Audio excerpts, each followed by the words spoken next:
Shop Plato's Closet tax-free August 2nd through 4th for back-to-school styles. We sell the trendy, gently used styles you need to make a difference in the world and in your wallet for back-to-school shopping. Save up to 70% off regular retail prices by choosing recycled styles. Save even more when you shop tax-free this weekend. Make a change that others can respect and repeat. Shop Plato's Closet in North Charleston and West Ashley this year for your back-to-school looks. Plato's Closet, located in West Ashley on Sam Rittenberg Boulevard and North Charleston on Rivers Avenue.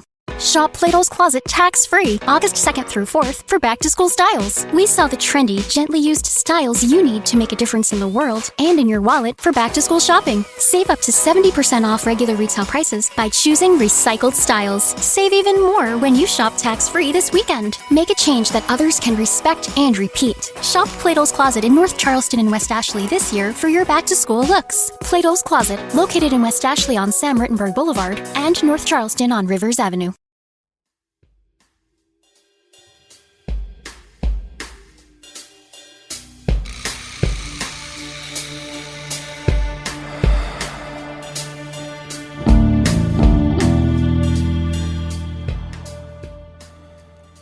B1 Gang Adventure and Mystery Series Case File Number 1 Halimaw sa Wawa.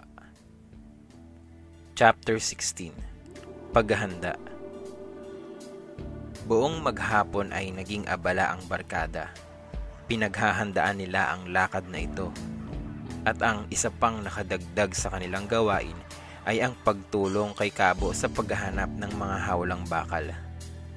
Awang-awa sila kay Kabo dahil sa magtatanghali na hindi pa rin natatapos ang kanyang assignment.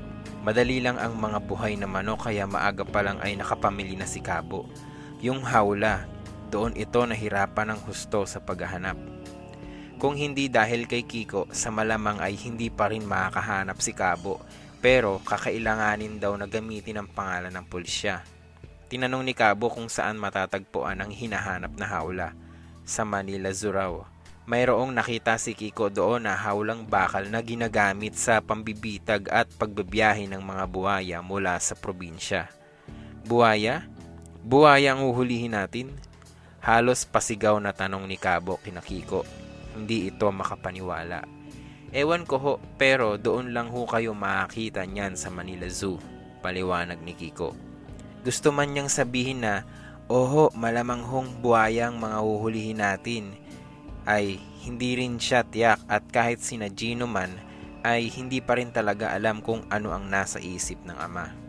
Pero higit kumulang, malakas ang kutob ni Kiko na tama si Joe na totoong may mga buhaya nga sa lugar ni Lolo Ute. Kung walay, ano ang gagawin ni Mang Mike sa mga hawla? Sa madaling salita, nakakuha ng hawla si Kabo mula sa Manila Zoo. Hindi lang 2 o 3 kundi 4 na hawla.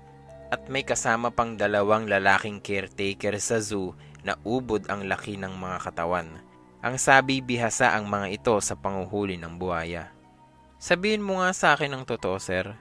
Buhaya ba ang halimaw na uhulihin natin o ano? Pakunot noong tanong ni Kabo habang kinakarga nila ang mga hawla sa pangalawang sasakyang gagamitin nila.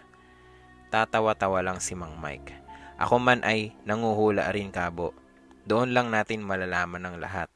Pero isa lang ang tinitiyak ko na may mauhuli tayo. May posas ka bang dala? Mayroon, bakit? Lalong nalito si Kabo. May hawla ka na, poposasan mo pa ang mga buhaya. Lalong natawa si Mang Mike. Ikaw nga ang sumagot sa tanong mo, Kabo. Pinoposasan ba ang mga buhaya? Hindi. Hindi pala kung gayon, hindi para sa buhaya ang posas. Naku sir, talagang maloloko ako sa takbo niyang utak mo. Hindi na lang ako magtatanong. Lalo lang ako nagugulan sa sagot mo Mamaya, ipinapangako ko sa'yo, hinding-hindi ka na maguguluhan. Wika ni Mang Mike sa nalilitong kaibigan.